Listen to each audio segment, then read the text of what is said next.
Doa orang benar bila dengan yakin didoakan. Tentu perlu iman. Doa gak boleh asal-asalan. Tapi kuncinya bukan pada iman. Iman itu hanyalah jalannya atau means atau kendaraannya. Doa orang benar bila dengan yakin didoakan sangat besar kuasanya. Itu efeknya. Kuncinya di doa orang benar. Jadi doa yang sama dengan iman-imanan digede-gedekan.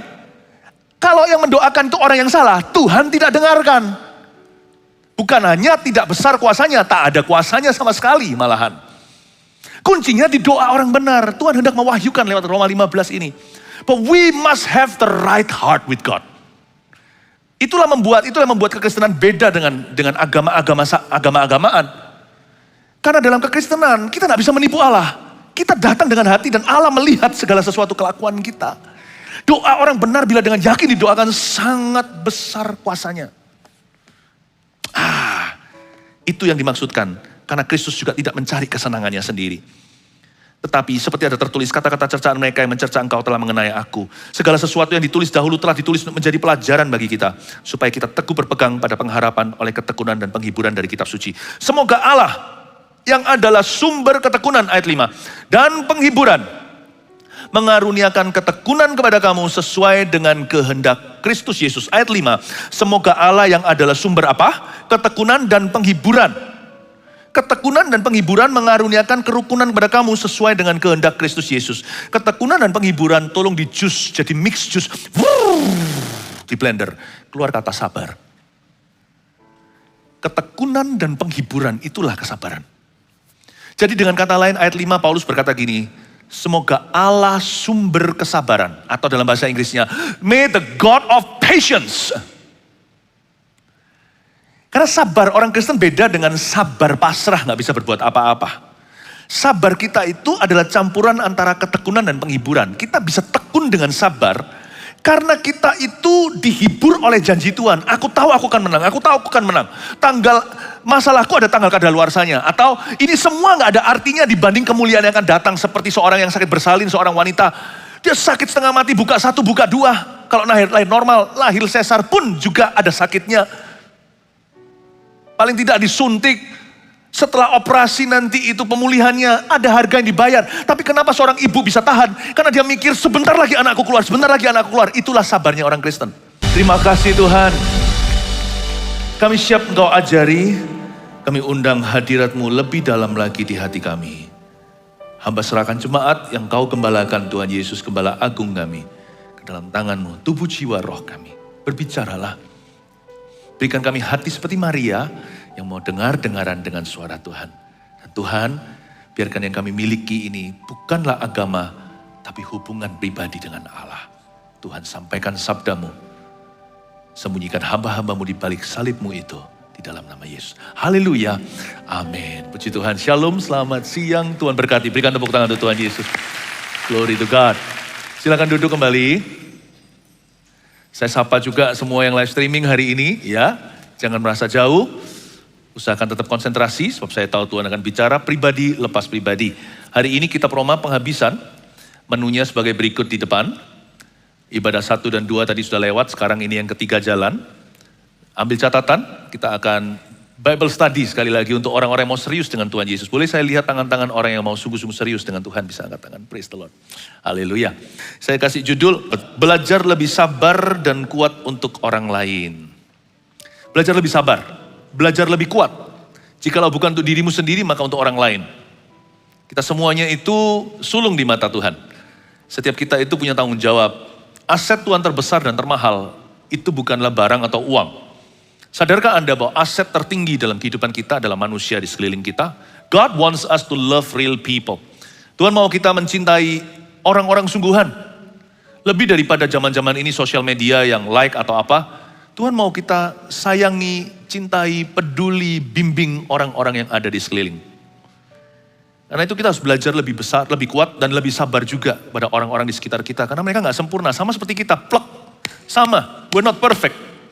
Satu kesamaan antara kita, makanya jangan saling menghakimi adalah kita semua itu gak ada yang sempurna loh. Saya di atas ini juga gak lebih sempurna. Semua itu pemilihan Allah atau kasih karunia. Dan kalau saya bisa sampaikan firman, karena saya dengarkan firman lebih dulu di ruang saat teduh pribadi. Makanya saya bisa bagikan kepada Anda, saya tidak punya roti, saya hanya menyampaikan roti itu ditemukan di mana. Kita harus belajar lebih sabar hari-hari ke depan. Karena berkat Tuhan itu dalam kesabaran. Kita harus lebih kuat juga bagi orang lain di sekeliling kita. Jangan manja deh. Jangan manja, aku kapan diperhatikan, kapan didoakan. Pastilah, pasti kita akan didoakan, apalagi kalau kita berperan. Semakin kita itu berfungsi dalam hidup ini, semakin banyak orang terbeban. Udah gak usah diminta. Sekali-kali minta gak apa-apa, doakan saya. Ya, doakan aku ya. Tapi jangan itu orientasi hidupmu dan hidupku. Belajarlah lebih kuat untuk orang lain. Kita lihat ayat 15, pasal 15 ayat 1. Kita yang kuat wajib menanggung kelemahan orang yang tidak kuat. Dan jangan kita mencari kesenangan kita sendiri. Setiap orang di antara kita harus mencari kesenangan sesama kita demi kebaikannya untuk membangunnya. Karena Kristus juga tidak mencari kesenangannya sendiri, tetapi seperti ada tertulis, kata-kata cercaan mereka yang mencerca engkau telah mengenai aku. Sebab segala sesuatu yang ditulis dahulu telah ditulis untuk menjadi pelajaran bagi kita, supaya kita teguh berpegang pada pengharapan oleh ketekunan dan penghiburan dari kitab suci. Semoga Allah yang adalah sumber ketekunan dan penghiburan mengaruniakan kerukunan kepada kamu sesuai dengan kehendak Kristus Yesus. 5 ayat dulu ya, saya jelaskan pelan-pelan. Ayat pertama, kita yang kuat wajib menanggung kelemahan orang yang tidak kuat. Kita yang kuat. Mana ada sih orang yang kuat? Gak ada. Hanya Yesus yang kuat. Saya kalau kuat hari ini itu karena orang lain. Dan kalau saya kuat itu karena kekuatan Tuhan. Gak ada orang kuat itu gak ada. Mana ada orang tahan sakit? Kenapa seorang wanita yang melahirkan bisa menahan sakitnya? Karena dia kuat demi anaknya. Mana ada sih laki-laki yang bekerja banting tulang menikmati jeripayah? Hasil jeripayah siapa yang gak mau nikmati? Tapi jeripayahnya sendiri, siapa yang mau itu? Siapa sih mau berlelah-lelah? Tapi kita mikir di rumah ada yang menunggu untuk kita beri makan. Sebenarnya kekuatan kita untuk bersyukur, kekuatan kita untuk berusaha, untuk berjuang, itu gak lepas dari orang lain. Makanya itu Tuhan Yesus ketika menebus dosa kita, setelah itu Tuhan mengendaki agar kita tidak hidup bagi diri sendiri. Supaya kita jangan lupa diri. Tuhan itu menyerahkan nyawanya untuk kita, maka kita juga patut untuk menyerahkan nyawa kita untuk orang lain di sekeliling kita. Kekristenan itu bukan agama. Dia hanya menjadi agama demi supaya jelas di sebuah negara. Kekristenan itu adalah jalan hidup. Dan jalan itu tidak pernah menuju kepada diri sendiri. Ku telah mati dan tinggalkan cara hidupku yang lama. Tuhan gak mau kita hidup egois jadi orang. Salah satu kunci kemenangan yang Tuhan letakkan di hidup ini adalah jikalau kita hidup bukan bagi diri sendiri. Kita gak akan mut-mutan berdoa kalau ada banyak yang harus kita doakan. Kita gak akan mut-mutan melayani. Sebab kalau kita melayani, kita mikirkan orang lain juga. Hari ini kenapa saya memberitakan Injil bukan karena saya terbeban bagi jiwa-jiwa semata-mata. Tapi saya juga mau agar nanti dunia tempat tinggal anak-anak saya ini dan cucu nanti jikalau Tuhan berkenan, hingga cicit kemudian, mereka akan punya satu dunia yang penuh dengan kebangunan rohani. Saya ingin mereka hidup di dalam dunia yang lebih baik. Itulah sebabnya saya melayani. Bapak Ibu Saudara, kita akan mencetuskan visi pribadi untuk setiap orang ambil waktu berdoa secara pribadi. Nanti Tuhan akan kasih mimpi dan penglihatan kepadamu. Kalau tidur jangan lekas tertidur. Doa dulu dan katakan, Tuhan, aku mau bermimpi tentang Engkau. Aku mau terima mimpi dari Tuhan. Nanti lihat ya, Tuhan akan bicara lewat mimpi dan penglihatan. Tuhan akan kasih kita visi yang baru. Dan percaya nggak, visi kita bisa beda-beda, oyot akarnya sama. It's never about yourself. If you really want to be blessed, kalau Anda mau diberkati, miliki visi jadi berkat dulu bagi sesamamu. Nanti kan Tuhan akan memberkatimu. Kalau Anda ingin anak-anak Anda jadi orang gitu lah ya. Betul-betul jadi orang yang berhasil. Persembahkan keluargamu untuk kemuliaan Tuhan. Jangan sekedar ingin keluarganya sukses. Tapi minta sama Tuhan agar memakai anak-anak Anda. Nanti lihat, anak-anak Anda akan menemukan jalur-jalur yang tidak terduga. Live for Him. And live for other people too. Karena perintah Tuhan terletak pada 2 hukum terutama. Kasihilah Allahmu. Lalu kasihilah sesama. Kekristenan itu bukan agama. Kekristenan itu adalah hubungan dengan Allah. Kekristenan itu adalah jalan kehidupan. Kita yang kuat wajib menanggung kelemahan orang yang tidak kuat. Kita dituntut untuk bertanggung jawab Kita dituntut to stay strong, untuk tetap kuat dan tetap tabah. Kita dituntut menjadi orang Kristen yang dewasa. Harus dewasa rohani. Berhenti dengan kekanak-kanakan. Kita buat resolusi. Tahun depan saya nggak mau mengulangi kesalahan yang sama. Aku nggak mau mut-mutan ikut Tuhan. Aku nggak mau on and off jatuh bangun dalam dosa. Aku nggak mau pelin-pelan. Tahun depan Tuhan, aku berdoa di dalam nama-Mu agar Engkau jadikan imanku dewasa. Kita yang kuat wajib menanggung kelemahan orang yang tidak kuat. Dan jangan kita mencari kesenangan kita sendiri. Anehnya, life's fulfillment, greatest fulfillment, perasaan puas batin itu nggak ada hubungan sama uang dan barang. Mau punya sebanyak mungkin uang, sebanyak mungkin barang, percayalah. Anda mau koleksi dolar sebanyak-banyaknya, koleksi emas, properti atau apa dan piala, mau gelarnya menumpuk di belakang namamu, tidak akan membawa kepuasan batin. Aneh sekali, Tuhan tuh meletakkan kepuasan batin itu di bejana tanah liat. Aset tertinggi Tuhan adalah manusia, bukan uang atau barang. Allah meletakkannya di sini. Ketika kita tidak mencari kesenangan kita sendiri, hidup kita jadi happy. Kok bisa ya? Badan kita pun adalah saksi hidup atau open testament. Badan ini kalau dimanjakan, makan-makan, tidur-tidur, makan langsung baring. Jangan heran tiba-tiba asam lambungnya naik. Tuhan ciptakan badan kita itu makan harus jalan. Jangan lari-lari nanti usus buntu. Makan tuh harus gerak, berdiri dulu, beraktivitas. Jangan makan terus langsung berbaringan. GERD-nya nanti kumat. Kok aneh sih? Kalau saya jadi Tuhan kan, makan itu enaknya langsung baringan. Badan kita kalau dimanja-manjakan, dikipas-kipasi, tidak berbuat sesuatu. Couch potato namanya. Orang yang ambil snack, duduk di sofanya, nonton TV, sebentar lagi sakit. Badan kita kalau dipaksa mengerjakan sesuatu seperti berolahraga, berkeringat, bergerak, jadi sehat. Aneh ya tubuh ini ya. Dimanjain, tambah sakit-sakitan. Tapi kalau kita gerak, kita olahraga, kita olah badan kita, jadi lebih kuat. Tidur lebih pendek waktunya karena lebih dalam. Beraktivitas lebih panjang. Apa-apa kesini sana tidak lelah. Tambah dipaksa, tambah menjadi-jadi. Kayaknya badan kita itu open testament kepada spirit kita. Hidup juga sama. The more you live for other people, the more happy you will be. Itu kekristenan. Kristen itu salib, jangan lupa. Menyangkal diri, memikul salib, dan mengikuti Yesus. Saya harus lengkapi jemaat lewat pengajaran Kitab Roma. Pumpung kita jatuh di pembahasan bagaimana yang kuat wajib menanggung yang lemah dan jangan cari kesenangan sendiri. Saya lengkapi Anda sebelum Anda mencetuskan visi Anda tahun depan. Visi pribadi, visi pekerjaan. Remember this, you put God and others first. You'll be able to achieve more than you dream of. Taruh Tuhan dan orang lain dulu, Anda akan bisa mencapai apa yang Anda nggak bayangkan Anda mampu mencapai itu. Amin Bapak Ibu Saudara.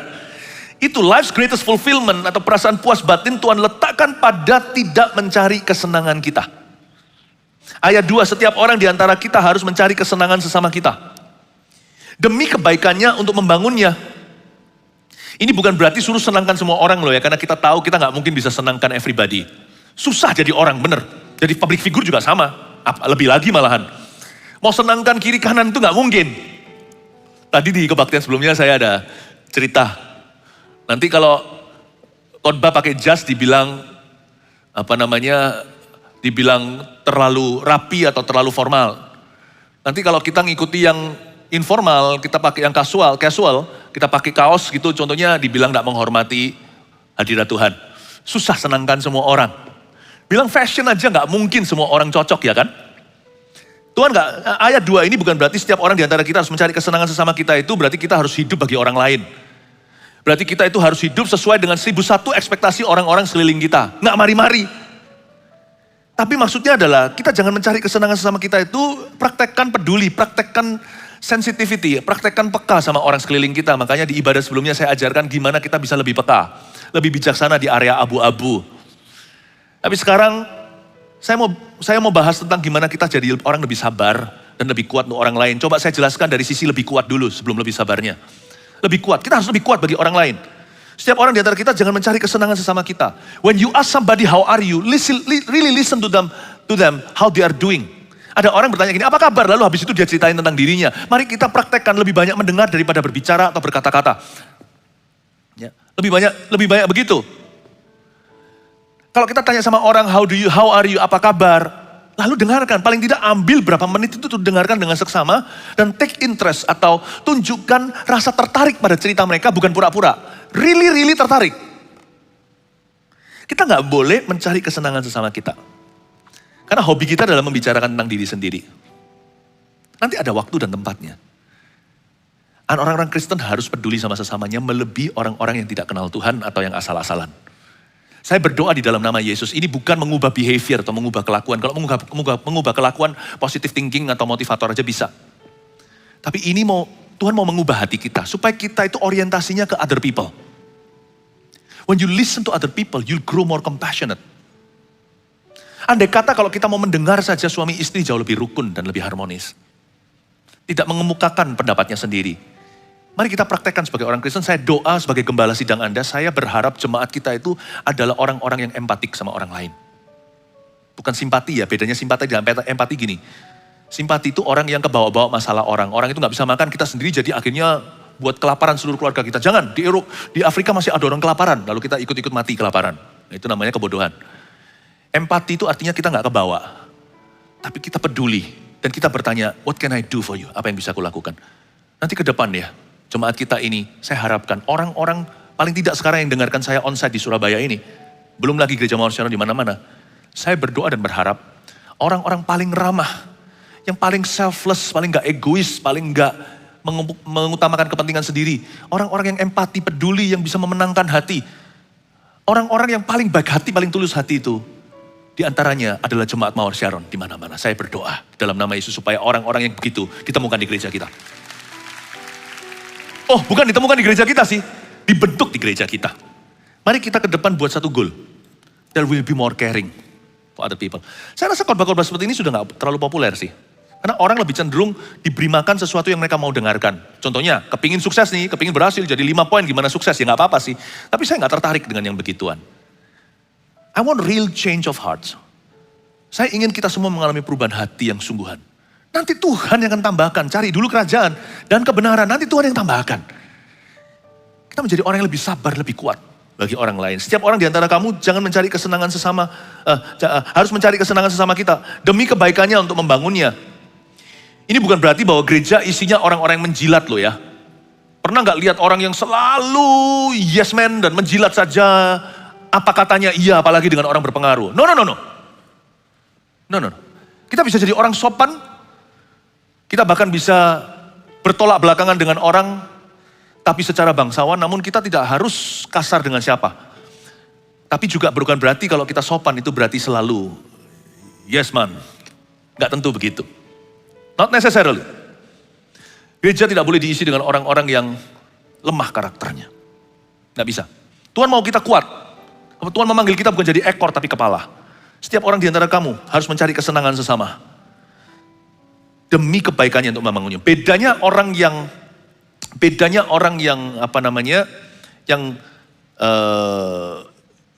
pelin-pelan, yang ngikuti ekspektasi orang dengan orang yang kuat karakternya namun tidak keras.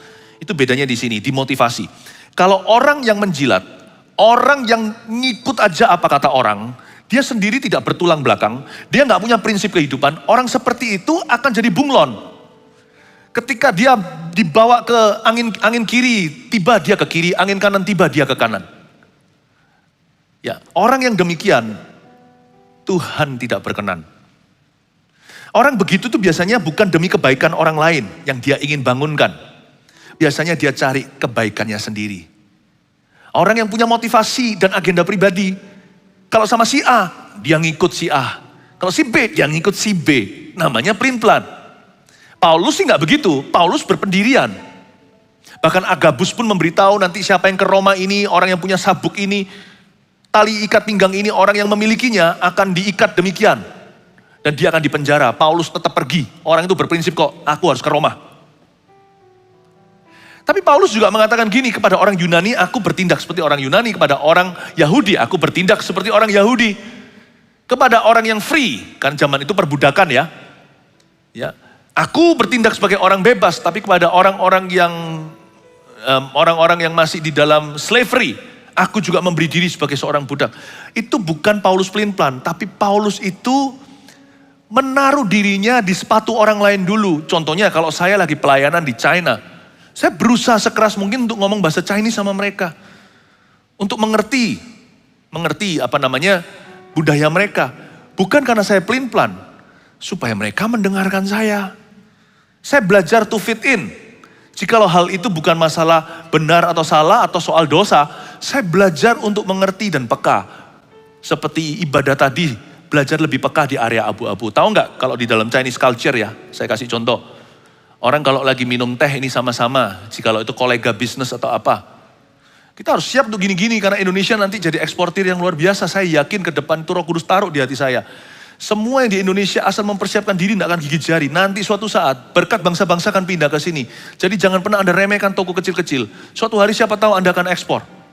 Oh, kasih tepuk tangan dong untuk Tuhan kalau Anda dengar begitu. Kayaknya sekarang kita hanya ketemu orang-orang biasa. Semua orang pasti pernah dimulai dengan biasa-biasa. Tapi kalau Anda setia, Tuhan akan tambah-tambahkan dari perkara sederhana. Jadi siap-siap untuk mengerti. Tidak harus bicara multilingual atau banyak bahasa. Tapi belajar untuk punya sifat yang peka sama orang lain yang berbeda. Saya belajar untuk ngerti, saya tanya dulu. Dan ternyata kalau orang minum teh di Chinese itu gak seperti di barat. Kalau di barat kan cheers tinggi-tinggi. Kalau di China itu rendah-rendahan. Kan P. Turun lebih rendah, kan P. Tapi gak usah keterlaluan sampai di bawah kolongan P. Saya akan bertindak seperti itu. Tapi waktu saya berada di France, waktu saya pelayanan di Prancis waktu itu, di depan 7.000 orang-orang di Paris. Orang Prancis semuanya bukan orang Indonesia. Mereka berkata cheers waktu kita minum sama-sama dengan orang-orang di sana yang host saya. Saya angkat tinggi-tinggi cheers. Rendah-rendah gini malah aneh. Belajarlah peka untuk mengerti. Kalau kita itu peduli sama orang, yang untung kita, karena kita kan mudah diterima. Kita tahu di mana kita harus kaku, di mana kita harus fleksibel. Karena itu Tuhan berkata, tuluslah seperti merpati, cerdiklah seperti ular. Saya mempersiapkan jemaat untuk masa-masa Tuhan akan membawa kemakmuran yang baik. Saya mempersiapkan Anda. Alkitab mengajarkan lewat Roma 15 ini. Hendaklah kamu memikirkan kebaikan untuk orang lain demi membangunnya. Bedanya dengan orang yang menjilat, bedanya dengan bunglon. Mereka itu melakukan itu demi dapat sesuatu. Kalau kita melakukan itu demi membangun sesuatu. Paham maksudnya? Motivasi kita harus beda. Tujuan kita adalah untuk melayani orang itu. Tujuan kita bukan mengambil keuntungan. Jikalau itu dalam konteks bisnis, tujuannya adalah untuk saling menguntungkan. Tujuan kita adalah supaya kita bisa dimengerti dan dipahami agar supaya bisa terkoneksi. Tujuan kita adalah karena kita punya sesuatu yang baik yang kita tawarkan. Yang tidak mau kita itu izinkan, kita tidak mau izinkan itu terhalang oleh karena kebodohan atau karena kekakuan kita. Tahu nggak? Nanti ke depan itu banyak orang pintar akan pengangguran. Yang Roh Kudus taruh di hati saya. Waktu menjelang akhir tahun ini kan mulai antena doa saya luar biasa. Iya, saya punya antena di atas sudah naik kalau sudah menuju Desember itu. Karena saya harus lebih laju daripada jemaat. Kalau di sini ada ribuan jemaat, saya harus masuk lebih dulu ke hadirat Allah sebelum Anda. Saya kok merasa Tuhan itu ngomong begini ya. Banyak orang pinter, tapi yang egois hatinya. Di dalam dirinya hanya ada satu trinitas. Me, and myself. Aku dan aku. Aku, saya, aku dan punya aku. Udah, itu Trinity. Saya, aku dan punya aku. Itu Tritunggalmu. Banyak orang yang hidupnya egois. Orang seperti itu nanti lihat ya. Sepinter-pinter dia PhD atau apa. Dia jenius. Nanti akan gigit jari. 2024. Gigit jari. Sungguhan. Tapi orang yang dilatih, ditempa oleh Tuhan di rumah Allah. Karakter ilahi muncul. Nanti Anda lihat. Orangnya biasa-biasa. Aduhai. Favor demi favor. Perkenanan demi perkenanan. Hoki demi hoki kata dunia. Kebetulan demi kebetulan. Keberuntungan demi keberuntungan. Datang tidak diundang. Kebajikan kemurahan akan mengikuti jemaat. Kasih tepuk tangan untuk Tuhan. Come on. Haleluya. God is unique. God is unique. Dia letakkan fulfillment itu di situ. Kita harus lebih sabar, lebih kuat sama orang. Niscaya harus lebih peka. God is, His wisdom ya, hikmatnya itu tak terselami. Sungguhan tidak bisa diselami. Suatu kebodohan kalau kita bergantung dengan hikmat kita, karena kita akan gigit jari. Tapi kalau kita itu bergantung dengan hikmat Allah, itu nanti tidak ada rumusnya. Kita akan terheran-heran, tercengang dan terpukau dibuatnya. Kok bisa ya? Orang seperti aku, I don't know why. Kenapa engkau mengangkatku? Tapi kalau Tuhan mengangkatmu, siapa bisa menurunkanmu? Kalau Tuhan membuka pintu, siapa bisa menutupnya? Ayat yang ketiga, karena Kristus juga tidak mencari kesenangannya sendiri. Tetapi seperti ada tertulis, kata-kata cercaan mereka, yaitu yang mencerca engkau telah mengenai aku. Ayat 3 itu menceritakan kehidupan Kristus. Kalau kita mau cari perfect example atau teladan yang sempurna, gak bisa lain Yesus Kristus. Don't copy after me, I'm still learning. Jangan mengcopy saya, karena saya masih belajar. Rugi Anda. Kalau Anda ketemu guru, lebih baik langsung ke maha guru. Kalau ada yang lebih pinter ngapain cari yang bodoh ya kan. Ayo kita sama-sama berlomba. Copying after Christ, kita jadi copycat-nya. Dialah singa Yehuda, kitalah kucing meongnya. Ayo kita tiru itu. Kita tiru Yesus. Dan Yesus ini dikatakan di ayat 3, Paulus berkata gini, karena Kristus juga tidak mencari kesenangannya sendiri. Tetapi seperti ada tertulis, kata-kata cercaan mereka, maksudnya cercaan orang Farisi, itu sebenarnya mereka benci kepada Allah di dalam nama agama, tapi justru kenanya ke Yesus. Cercaan mereka yang mencerca engkau telah mengenai aku. Tuhan Yesus itu banyak merugi dalam hidupnya. Mari kita lupakan Kalvari. Golgota itu sudah di luar liga kita. Coba kita pikirkan kehidupan Yesus sehari-hari. Coba ya, Yesus gimana merugi. Satu dari orang Farisi jelas-jelas. Gara-gara Yesus menempatkan diri di posisi kebenaran atau benar, orang-orang bilang dia fanatik lah, segala lah. Memang jadi orang Kristen yang sungguh-sungguh itu lebih susah di zaman ini. Lebih susah gitu daripada orang yang setengah-setengah. Karena kita menaruh diri kita di no compromise zone. Dan itu menjadi target. Andai kata saya tidak menaruh diri ya, saya secara pribadi di sebuah posisi sebagai pengajar umat. Dan berani mengutarakan kebenaran, saya mungkin tidak akan dipanahi dengan demikian sengitnya hari ini. Tidak akan. Jadi Anda harus tahu loh, ke depan itu ada harga yang dibayar untuk ikut Tuhan. Kalau Anda, kita mengatakan dengan jelas, barang siapa mau masuk kerajaan sorga harus menderita banyak sekali aniaya. Aniaya itu gak tentu jadi martir, dibunuh gitu, itu yang jauh. Gak semua orang layak darahnya. Tapi setiap kita yang mau hidup benar, pasti akan dianiaya. Jadi Yesus Kristus menaruh dirinya sebagai pengajar umat, memberitakan firman, tampar pipi kanan, kasih pipi kiri, berjinah pun di-upgrade wanti-wantinya. Orang melihat dan mengingini sudah berjinah di hatinya. Orang Farisi gak suka yang gituan.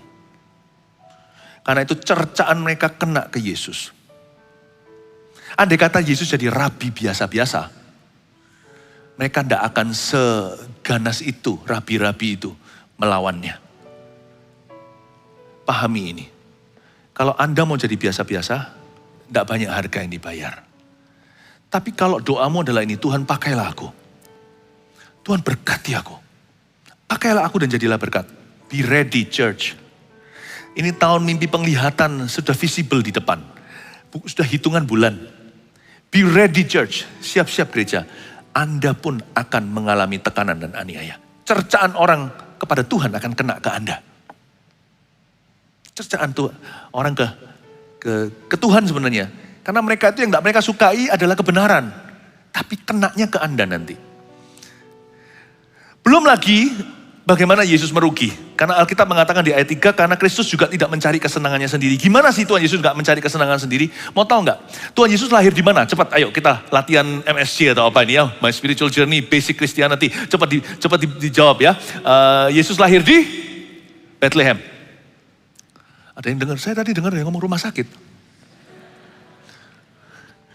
Yesus dibesarkan di Nazaret. Nah, pertanyaan saya berikutnya ini mungkin lebih sedikit yang menjawab, pasti. Yesus punya, Yesus menaruh, ministry base, mana ya bahasa Indonesia, ministry base-nya Yesus. Basis pelayanan Yesus itu di kota mana? Siapa yang berani jawab? Tak kasih hadiah, sungguhan. Ya. Galilea. Hampir benar. Hampir aja dapat bawa mobil orang sebelahnya.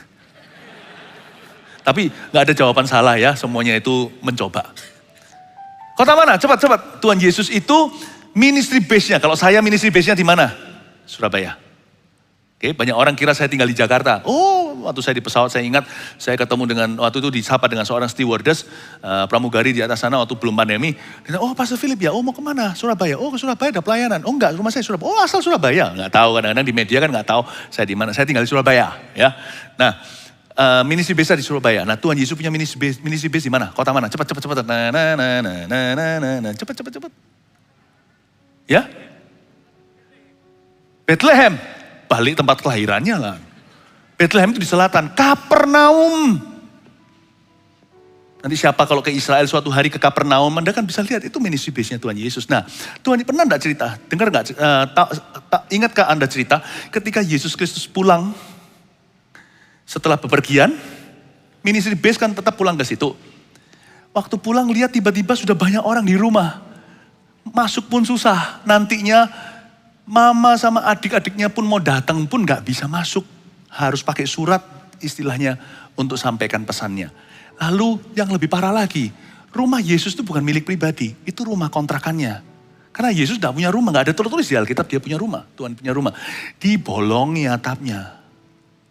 Dilubangi, diturunkan satu orang lumpuh ke tengah-tengahnya. Karena gak bisa masuk. Waktu Yesus sampai ke rumah, semua orang tahu, gak bisa dirahasiakan. Dilubangi atap rumah kontrakannya. Diturunkan oleh 4 orang. Itu di rumah Kapernaum. Pertanyaannya, Alkitab gak mencatat, gak lebay Tuhan Yesus itu. Waduh, lihat pengorbananku. Gak ada pengorbanan yang terlalu besar untuk Bapa di sorga. Dia nggak merasa menaruh jasa, tangan kiri memberi, tangan kanan harus tahu atau sebaliknya. Enggak. Setelah semuanya hengkang malam itu semua sembuh, termasuk si lumpuh pertama kali yang disembuhkan, orang Farisi juga pergi karena marah-marah. Kok bisa dia ampuni dosa? Siapa yang tutup atap rumahnya? Tuhan Yesus hari itu tidur dengan bintang-bintang di wajahnya. Hujan gimana? Terus siapa yang kembaliin sesuai dengan kontrakannya? Kan ada perjanjian tuh, kembali semula, kembali harus seperti dahulu kala. Tuhan tutup itu. Tuhan Yesus itu merugi terus. Merugi bukan karena dia rugi, merugi karena beliau merugi untuk orang lain dan kepentingan orang lain dulu. Makanya Yesus itu namanya ditaruh di atas nama segala nama. Tidak heran at the mention of his name. Saya tidak ngomong Tuhan Yesus sebagai anak Allah atau dia bersama Allah, dia adalah Allah, Yohanes 1 ayat 1. Saya bicara sekarang dari sisi liga manusia, sebagai anak manusia. Mari kita compare dengan beliau. Bukan untuk menyaingi mana kita bisa. Tuhan Yesus itu adalah teladan sempurna, tapi kalau kita teladani Yesus Kristus. Look, sebagai a son of man, anak manusia.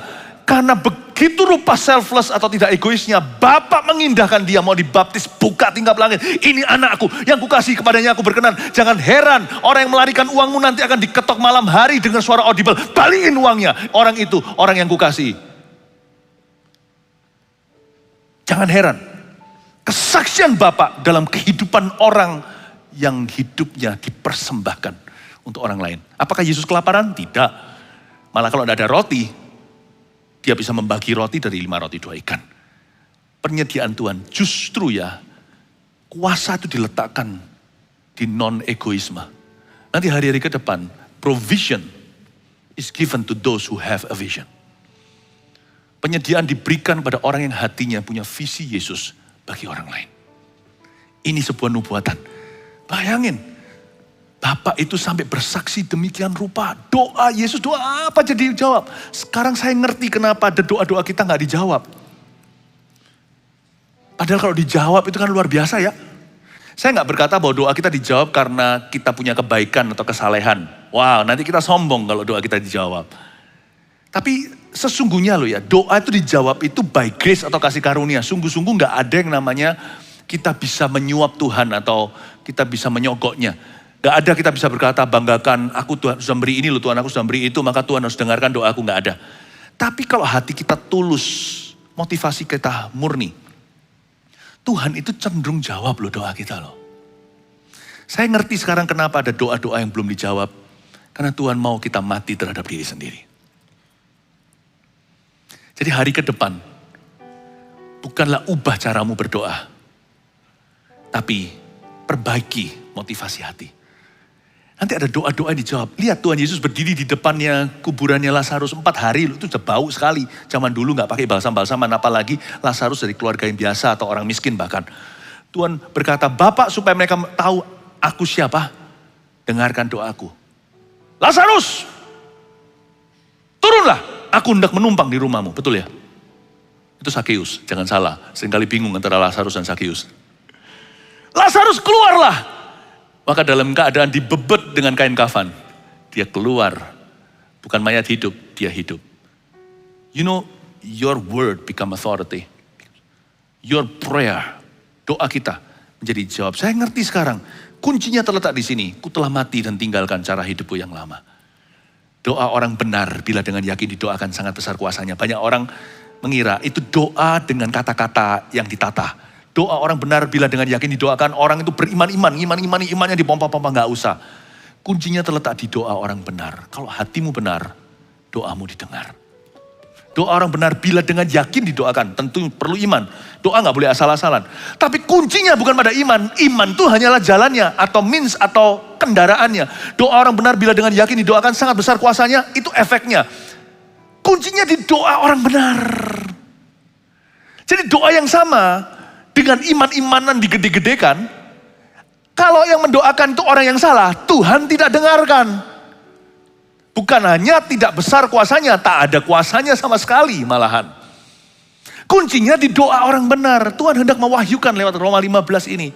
But we must have the right heart with God. Itulah yang membuat kekristenan beda dengan agama-agamaan. Karena dalam kekristenan kita tidak bisa menipu Allah. Kita datang dengan hati dan Allah melihat segala sesuatu kelakuan kita. Doa orang benar bila dengan yakin didoakan sangat besar kuasanya. Itu yang dimaksudkan. Karena Kristus juga tidak mencari kesenangannya sendiri. Tetapi seperti ada tertulis kata-kata cercaan mereka yang mencerca engkau telah mengenai aku. Segala sesuatu yang ditulis dahulu telah ditulis untuk menjadi pelajaran bagi kita. Supaya kita teguh berpegang pada pengharapan oleh ketekunan dan penghiburan dari kitab suci. Semoga Allah yang adalah sumber ketekunan ayat 5. Dan penghiburan mengaruniakan ketekunan kepada kamu sesuai dengan kehendak Kristus Yesus. Ayat 5. Semoga Allah yang adalah sumber apa? Ketekunan dan penghiburan. Ketekunan dan penghiburan mengaruniakan kerukunan kepada kamu sesuai dengan kehendak Kristus Yesus. Ketekunan dan penghiburan tolong di jus, jadi mix jus. Di blender. Keluar kata sabar. Ketekunan dan penghiburan itulah kesabaran. Jadi dengan kata lain ayat 5 Paulus berkata gini, semoga Allah sumber kesabaran, atau dalam bahasa Inggrisnya, may the God of patience. Karena sabar orang Kristen beda dengan sabar pasrah gak bisa berbuat apa-apa. Sabar kita itu adalah campuran antara ketekunan dan penghiburan. Kita bisa tekun dengan sabar karena kita itu dihibur oleh janji Tuhan. Aku tahu aku akan menang, aku tahu aku akan menang. Masalahku ada tanggal kadaluarsanya. Atau ini semua gak ada artinya dibanding kemuliaan yang akan datang. Seperti seorang yang sakit bersalin, seorang wanita. Dia sakit setengah mati, buka 1, buka 2. Kalau lahir normal, lahir sesar pun juga ada sakitnya. Paling tidak disuntik. Setelah operasi nanti itu pemulihannya ada harga yang dibayar. Tapi kenapa seorang ibu bisa tahan? Karena dia mikir sebentar lagi anakku keluar, sebentar lagi anakku keluar. Itulah sabarnya orang Kristen. Sabar kita itu bukan sabar tidak bisa berbuat sesuatu. Sabar kita itu dalam janji. Sabar kita itu karena kita tahu this is the right thing to do. Ini hal yang sama. Makanya itu orang Kristen kalau digarai, dia bisa sabar sama musuhnya. Itu bukan karena dia gak bisa berbuat apa-apa. Tapi dia tahu bahwa ini Tuhan yang mau. Aku ditampar pipi kanan, ku beri pipi yang kiri. Ku letakkan bara api di atas kepalanya. Jikalau musuhku minta roti, anak-anaknya nanti minta uang sekolah, saya beri mereka. Sekalipun orang itu pernah jahat sama aku. Itu bukan karena kita ini bodoh, bukan karena kita tidak bisa berbuat sesuatu. Karena kita tahu that's what God wants, itu yang Tuhan mau. Lalu kita bisa melihat ke depan. Kalau aku sabar, Ya, sekalipun dicari gara-gara, aku tetap bisa sabar hati. Aku lebih sabar untuk orang lain. Berkatku besar karena matanya tertuju pada tanah perjanjian. Bukan berarti motivasi loh ya, enggak. Musa juga sama kan, dia tinggalkan Firaun. Lalu dia tinggal di Midian, lalu habis itu bersama dengan orang Israel. Dia lihat apa sih? Ibrani katakan dia melihat sebuah kota yang dibangun oleh Allah. Kalau saya sabar, ditampar pipi kanan, saya beri pipi kiri. Itu bukan karena pipi kiri saya murahan. Itu karena ada perintah, saya harus beri. Orang itu bisa menjadi pembenci, saya memilih untuk jadi pemberi. Supaya keturunanku diberkati, sampai kapanpun turun-temurun. Orang pembenci itu, guru kencing berdiri, murid kencing berlari, nanti turun-temurun jadi pembunuh anak itu. Saya nggak harapkan sih, kalau dia nggak bertobat itu akan terjadi. Karena biasanya cacing melahirkan ular, ular melahirkan naga. Tapi saya nggak mau, sekalipun dia berbuat salah sama aku tetap harus menjadi pemberi. Bukan pipi kiri intinya. Tetapi menjadi seorang pemberi. Supaya nanti turun-temurun anak saya ada jadi CEO, ada jadi pendeta, ada yang jadi musisi, ada jadi orang terkenal, ada jadi orang yang berpengaruh, ada jadi orang besar. Saya tidak mau nanti seperti dia, turun-temurun keturunannya kencing berlari. Karena saya tekun dengan penghiburan, Allah kesabaran, kita lebih sabar sama orang. Itu karena kita karena kita melihat wajahnya Tuhan. Bukan karena kita takut. Bukan karena kita tidak bisa berbuat apa-apa. Saya sabar itu karena karena saya lihat wajahnya Allah. Gimana saya menghadap wajah Tuhan nanti kalau saya balas sesuatu, balas yang jahat dengan jahat. Saya bisa lihat wajahnya Bapak dan berkata, aku nanti masuk surga harus bisa lihat wajah itu, nggak sungkan. Atau saya nggak gugur di tengah jalan. Aku harus bisa lihat, karena saya punya kepentingan, saya sabar. Tapi kepentingan saya bukan dari dunia. Kepentingan saya bukan dari daging. Tapi dari roh saya. Yang tahu bagaimana memperlakukan Tuhan yang sudah memperlakukan saya begitu baiknya. Dan karena saya punya penghiburan dari Roh Kudus, sabar ya nak, orang sabar dicinta Tuhan, saya pegang erat-erat. The God of patience. Makanya itu orang Kristen juga harus sabar kalau doanya belum dijawab. Karena God's delay doesn't mean His denial. Tuhan kalau berlambat itu bukan berarti Tuhan menolak. Tuhan punya delay atau Tuhan punya keterlambatan, Tuhan tidak pernah telat. Waktunya aja beda sama kita. Tuhan punya keterlambatan. Itu tidak sama dengan penolakan. Orang Kristen mesti sabar. He's the God of patience. Makanya kalau kita lebih sabar untuk orang lain, itu supaya kita jadi ketua kelas. Nanti lihat ya, Tuhan itu lebih dekat sama orang yang lebih sabar. Kalau Anda katakan ada 5 orang nih, yang paling sabar itu nanti yang paling berwibawa. Biasanya ada apa-apa, leadership jatuh ke tangan orang itu. Jadi mengerti sekarang kenapa kita harus belajar lebih sabar terhadap orang lain. Lebih sabar untuk orang lain. Karena Yesus sendiri pun tidak mementingkan kepentingannya. Kenapa kita lebih sabar untuk orang lain? Jawabannya supaya Anda jadi leader. Supaya dari antara 5 itu Andalah di mata Allah sebagai hambanya. Yang lainnya pasienmu. Saya berdoa ribuan jemaat gereja Mawar Sharon satu-satu menjadi hamba Tuhan. Bukan jadi pendeta maksud saya. Menjadi pendeta juga bukan garansi bisa jadi sabaran. Tapi kita semua akan jadi hamba Tuhan. Setiap kita akan jadi pemimpin-pemimpin yang diurapi. Setiap kita akan jadi orang-orang yang melaksanakan kehendak Allah. Kasih tepuk tangan untuk Tuhan. Come on. Oh haleluya. Ayat yang ke-6. Sehingga dengan satu hati dan satu suara kamu memuliakan Allah dan Bapa Tuhan kita Yesus Kristus. Jadi disuruh sabar, ketekunan dan penghiburan di situ itu tujuan akhirnya adalah untuk memuliakan Tuhan. Itu dia. Sebenarnya kita nggak bisa sabar sih. Nggak ada orang yang sabar karena kita semua itu gravitasinya adalah marah. Karena semua orang itu adalah keturunan Adam dan Hawa. Orang paling lemah lembut di seluruh dunia namanya Musa. Terakhir nggak bisa masuk Kanaan gara-gara apa? Karena dia muntap emosi. Tapi kalau kita sabar itu demi kemuliaan Allah. Seperti saya katakan tadi dalam bahasa Chinese-nya, kansen demienzi. Karena kita memperhitungkan wajah Tuhan. Sebenarnya ujungnya kita sabar sama orang lain adalah demi kemuliaan Tuhan tinggal di tengah-tengah kita. Saya dorong Anda, kita harus lebih sabar dan lebih kuat untuk orang lain. Karena siapa memimpin, dia harus lebih sabar. Siapa pemimpin, dia harus lebih kuat. Saya berdoa di dalam nama Yesus ya, agar Anda dan saya bisa menjadi orang yang seperti ini. Jangan takut, Tuhan bukan menuntut. Tapi Tuhan akan menolongmu dan membantumu. Agar Anda bisa menjadi begitu. Sebab itu, ayat 7, terimalah satu akan yang lain. Sama seperti Kristus juga telah menerima kita untuk kemuliaan Allah. Wait, tunggu tahun nomor 7 ini. Ini hati-hati dengan ayat begini. Ayat seperti ini harus dipikirkan dulu sebelum tanda tangan. Anda sebelum tanda tangan apapun notarisan itu dilihat dulu. Tanda tangan apa tuh? You have to see. Saya sudah tanda tangan ini, ayat 7. Saya sudah tahu resikonya. Ayat 7 ini begini bunyinya, saya bacakan klosalnya. Sebab itu terimalah satu akan yang lain. Oke, terima, oke. Saya masih bisa tuh. Terimalah satu akan yang lain itu bisa. Tinggal nanti di titik tertentu saya berkata, gua ambil tahan. Saya nggak tahan. Saya berkata, berapa kali kalau kita udah nggak tahan sama orang alias nggak sabar, kita berkata begini. Atau lebih tepatnya, kita sudah rasa nggak kuat. Udah aku nggak kuat, aku juga punya batas ya, aku manusia. Siapa yang sering kali berdalih demikian? Coba ayo, semua kita pasti pernah. Itulah biasanya disitulah pangkal perceraian.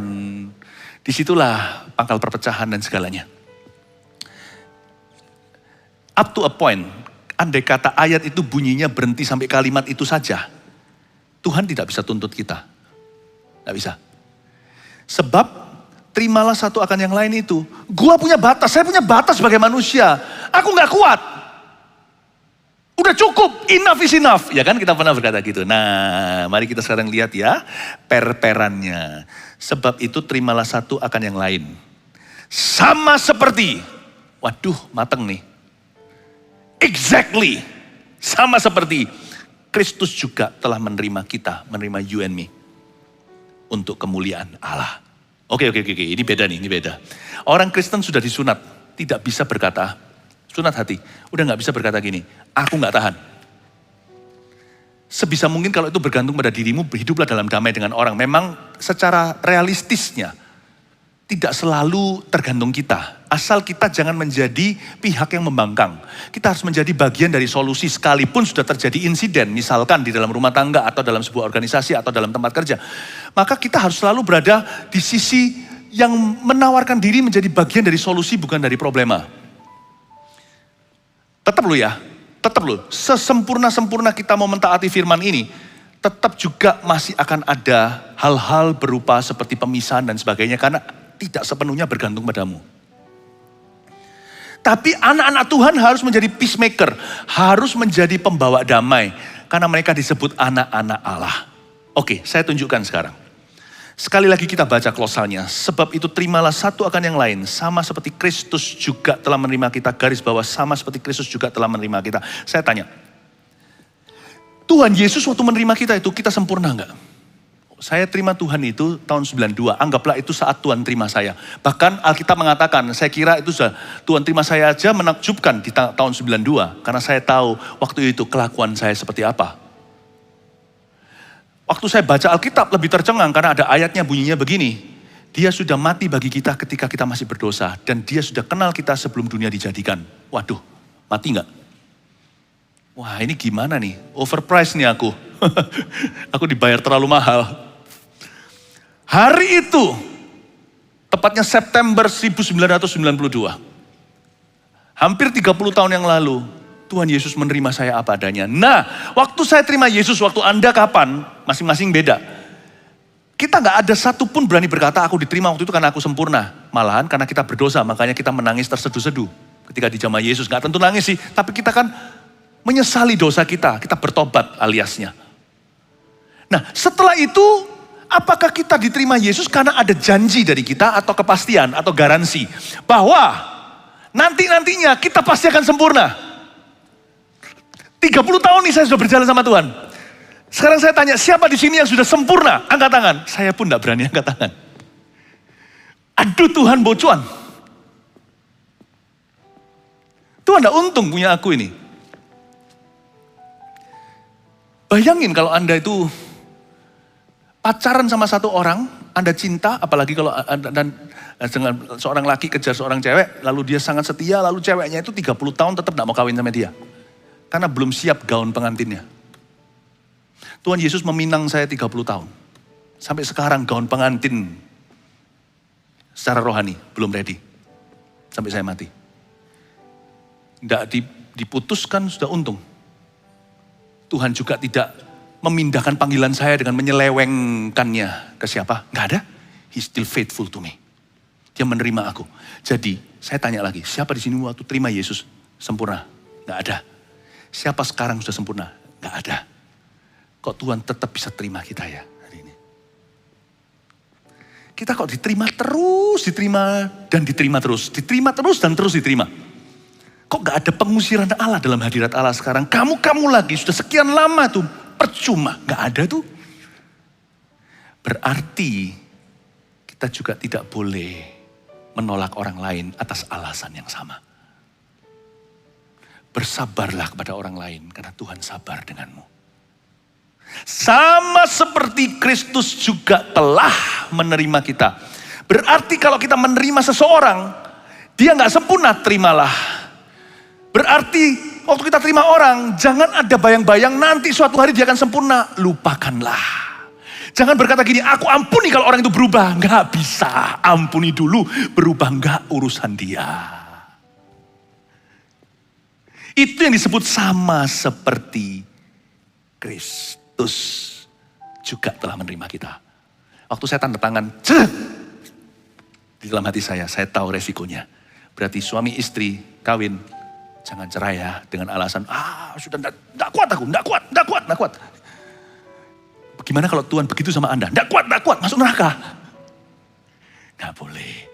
Sebisa mungkin kalau itu bergantung padamu, usahakanlah untuk bersatu, untuk berdamai. Amin Bapak Ibu Saudara. Inilah solusinya cat and mouse situation. Cat and mouse itu apa? Tikus kucing dan tikus Tom and Jerry. Beberapa di antara kita itu menemukan Jerry-nya, beberapa kita lah Tom-nya. Tom and Jerry. Nah sekarang saya ajak kita lihat bagaimana lewat ayat ini Paulus menegaskan kepada Yahudi dan Yunani untuk saling menerima. Ini luar biasa. Ayat berikutnya, saya sudah mau selesai. Ayat 8 yang aku maksudkan ialah bahwa oleh kebenaran Allah Kristus telah menjadi pelayan orang-orang bersunat untuk mengokohkan janji yang telah diberikannya kepada nenek moyang kita. Orang Yahudi ya. Dan untuk memungkinkan bangsa-bangsa supaya mereka memuliakan Allah karena rahmatnya. Seperti ada tertulis, sebab itu aku akan memuliakan kau di antara bangsa-bangsa dan menyanyikan mazmur bagi namamu. Dan selanjutnya bersukacitalah hai bangsa-bangsa dengan umatnya. Dan lagi, tunggu dulu sebelum saya baca lebih lanjut. Sebelum saya lanjutkan. Anda sudah mulai lihat Tom and Jerry-nya? Di konteks sekarang gak relevan. Konteks sekarang mungkin rumah tangga, di dunia kerja Anda, teman. Tapi di zaman itu, Yahudi Yunani, cat and mouse, Tom and Jerry.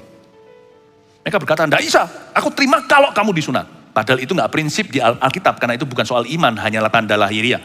Yang Yunani juga berkata begitu, gimana gitu? Terutama yang dari kalangan Yahudi. Paulus berkata, malu, Tuhan menerimamu apa adanya kok. Emangnya waktu dulu Abraham dipanggil itu udah bersunat apa?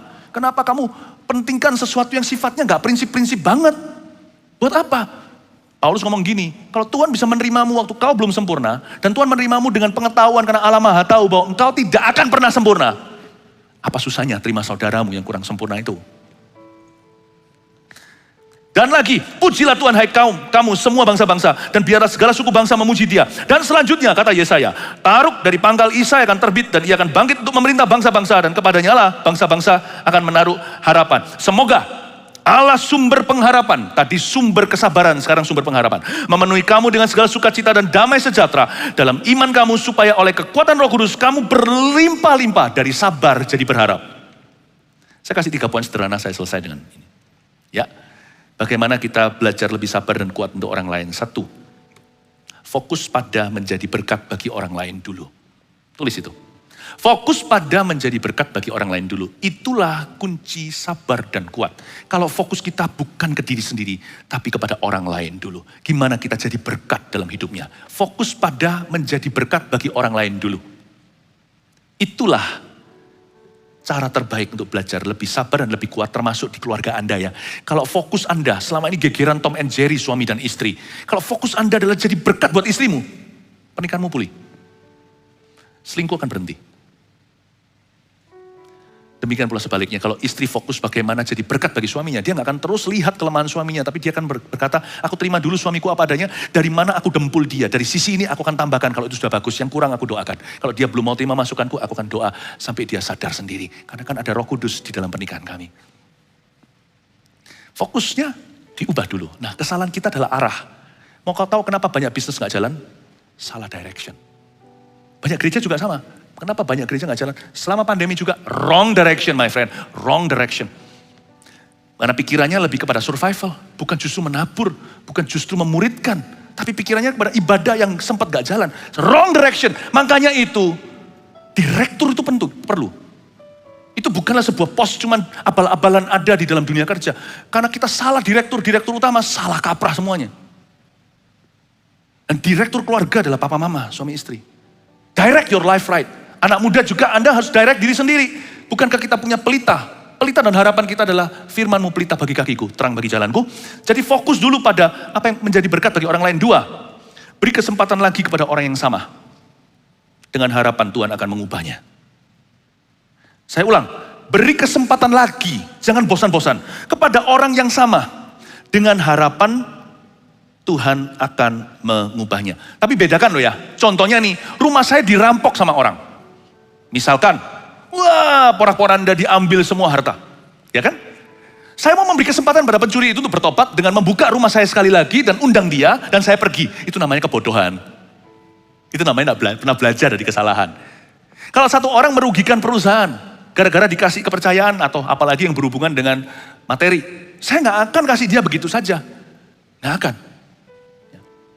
Jadi tolong ya ini jangan ditelan mentah-mentah ada hikmat Allah. Karena saya tidak bisa memberikan semua aplikasinya itu Roh Kudus. Tapi kita mesti beri kesempatan layak lagi kepada orang yang sama dengan harapan Tuhan akan mengubahnya. Perlu hikmat untuk bisa membedakan antara memberi kesempatan atau purely murni kebodohan. Memberi kebodohan lagi. Tapi ada waktunya ketika itu kesempatan kita anggap itu kebodohan. Kita tidak mau memberikan orang yang tepat pada tempatnya untuk kita beri kesempatan lagi. Dan kita udah trauma, kita berkata, aku tidak percaya. Aku tidak percaya. Orang seperti itu tidak akan pernah bisa maju karena pikirannya sudah bukan di depan di mana ada Tuhan. Pikirannya di pengalaman buruknya yang ada di belakang. Meskipun kita tidak boleh mentah-mentah menerjemahkan lalu habis itu memberi kebodohan untuk kedua kalinya. Dirampok lagi atau jatuh lagi. Nggak mungkin lah. Kalau ada satu orang pernah melecehkan Anda tidak akan memberi diri untuk dilecehkan sekali lagi. Ya kan? Tetapi ada orang-orang tertentu atau hal-hal tertentu yang tepat guna atau tepat pada tempatnya untuk Anda harus memberi kesempatan. The only way is forward. Gak harus itu darah daging atau anak keluarga sendiri dalam konteks sendiri-sendiri nanti Tuhan akan bicara. Nanti pada waktu dan tempatnya. Apa yang saya ajarkan ini akan meremah ke Anda. Anda catat aja nanti itu jadi kayu bakar ketika Roh Kudus datang kemudian hari itu akan menyala. Beri kesempatan lagi. Untungnya Barnabas punya kemenakan namanya Yohanes Markus itu diberi kesempatan sama Petrus setelah dia pergi dari Paulus. Memang dia salah. Tapi Tuhan memberi dia kesempatan. Untung ada seorang Petrus. Petrus itu tetap kalah sama Paulus dalam wawasan dan dalam radius pelayanannya.